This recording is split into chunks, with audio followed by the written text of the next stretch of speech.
Assalamualaikum warahmatullahi wabarakatuh. Perkenalkan, nama saya Dia Anyus Wulandari dengan NIM 333724020. Di video hari ini, saya bakal jelasin proyek UTS yang udah saya buat, yaitu Sistem Manajemen Perpustakaan Mini berbasis OOP menggunakan Java. Nah, di proyek hari ini, saya punya beberapa kelas, yaitu ada main, ada user, ada anggota, ada buku, dan ada perpustakaan. Nah, masing-masing punya peran berbeda sesuai konsep OOP. Kita mulai dari main Java dulu, ini udah dibuka ya. Di sini ada scanner input. Nah, di scanner input ini aku pakai supaya scanner untuk ngambil input dari user lewat keyboard. Nah, di sini ada string nama sama ada string name. Ini bagian ini saya buat ngambil data nama, name dari user ya, sama nama usernya. Lalu di sini ada anggota new, anggota nama sama name. Ini objek untuk mengelola seluruh sistemnya. Terus di sini saya pakai do, while. Sini aku pakai perulangan do while supaya menu terus jalan sampai user milih keluar ya. Ini ada integer. Ini pilihan integer. Kenapa pakai ini? Supaya input aman dan nggak error kalau user lagi salah input. Nah, terus kita pakai switch pilihan. Pakainya switch case. Untuk nentuin aksi berdasarkan pilihan user. Misalnya dia pengen lihat buku, jadi buku tampilin buku. Terus kalau misalnya dia mau pinjam buku, terus kalau misalnya mau mengembalikan buku, mau kembalikan buku di sini. Terus kalau misalnya dia mau keluar, nih kalau misalnya dia salah input di sini, akan ditampilkan pilihan salah. Terus kita lanjut ke user Java. Jadi pakai ini parent class. Nah, di class user ini kita pakai protect string nama. Nah, kenapa sih pakai ini? Karena supaya kita bisa diakses oleh class turunannya. Class turunannya itu apa? Nih, anggota.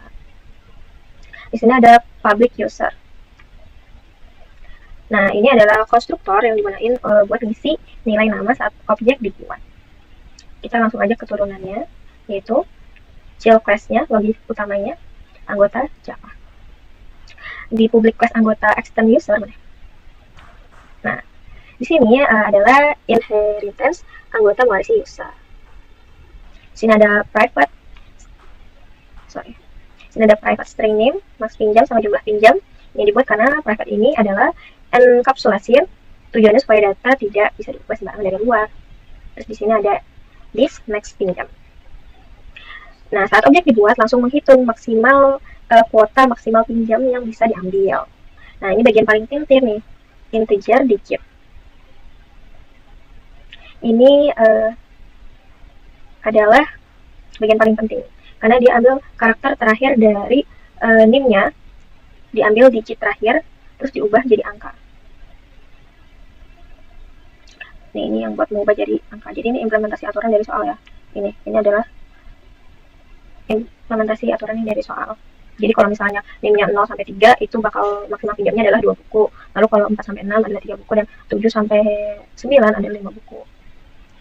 Jadi sistemnya otomatis nentuin kuota berdasarkan name selama hari ini. Lalu kita langsung aja ke kelas buku. Ini adalah overloading-nya. Di sini adalah class overloading. Di sini ada private pool yang tersedia untuk menyimpan status buku. Misalnya, kalau true itu berarti buku tersedia. Sedangkan kalau false itu bukunya sedang dipinjam. Nih, dipinjam oleh siapa yang input nama saat pinjam buku. Lalu di sini kita punya public void pinjam. Ini metode biasanya untuk pinjam buku. Terus di sini ada public void pinjam nama. Ini metode overloading. Kenapa? Karena nama metode sama, tapi parameternya beda. Ini tersedia false, mengubah status buku yang buku jadi dipinjam. Contoh polymorphins dalam OOP. Ini ya. Lalu kita ke kelas perpustakaan. Ini logic sistemnya. Di sini ada private list buku, daftar buku. Ini untuk menyimpan banyak objek buku dalam bentuk list. Terus di sini ada daftar buku nih.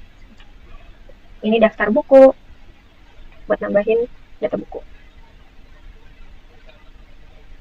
Terus ini ada for B daftar buku. Ini buat looping semua buku untuk ditampilkan. Ini metode buat tampilkan buku. Terus kita ke metode pinjam buku. Give. Ini cek apakah buku sedang dipinjam atau enggak. Sedangkan kalau if jumlah ini adalah memanggil metode overloading dari kelas buku, Lalu di sini kita interaksi antara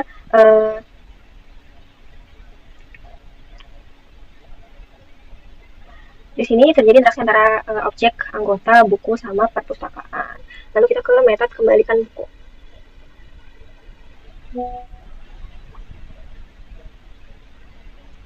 Nah, di sini adalah metode kembalikan buku. Jadi buku jadi tersedia lagi, jumlah pinjam dikurangi nanti. Sekarang kita coba run codingnya ya. Kita masukkan nama kita, misalnya nama saya sendiri, dia, ayo. Ini nama saya sendiri ya, 333 724 0020. Karena belakang NIM saya adalah 0 dan di aturannya adalah kalau misalnya belakangnya 0 adalah maksimal pinjamnya ada 2, berarti langsung muncul nih maksimal pinjamnya adalah 2. Lalu misalnya kita mau lihat buku apa aja. Di sini adalah buku-buku yang tersedia nih. Nah, misalnya kita mau pinjam buku Java OOP. Kita pinjam dulu ya. 2 dulu.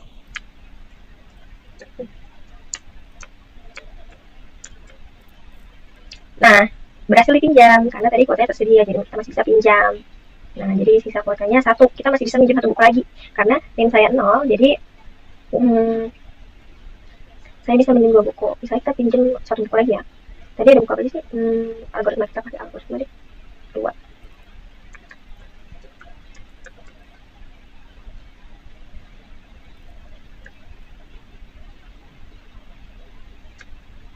Yes, udah berhasil dipinjam oleh DKI. Jadi sisa kuota pinjam saya adalah 0. Nah, kita misalnya kita mau mengembalikan buku. Kita lihat buku dulu ya. Apakah yang buku yang kita pinjam tadi tersedia? Nah, ini bakal ada tulisannya. Java OP tadi kita ambil itu dipinjam. Yang nggak kita pinjam masih tersedia. Yang kita pinjam algoritma sama Java itu statusnya udah dipinjam. Terus, misalnya kita mau kembalikan buku. Kita kembalikan algoritma. Nah, buku udah berhasil dikembalikan. Terus kita lihat apakah statusnya udah keubah. Udah keubah ya yang algoritma. Dari tadinya adalah dipinjam, jadi tersedia karena kita udah kembalikan bukunya. Oke? Sekian program dari saya. Dari program ini saya udah menerapkan kelas dan objek, inheritance, enkapsulasi, polymorphs, overloading, dan semua fitur yang berjalan sesuai dengan kebutuhan di soal UTS. Sekian, terima kasih. Wassalamualaikum warahmatullahi wabarakatuh.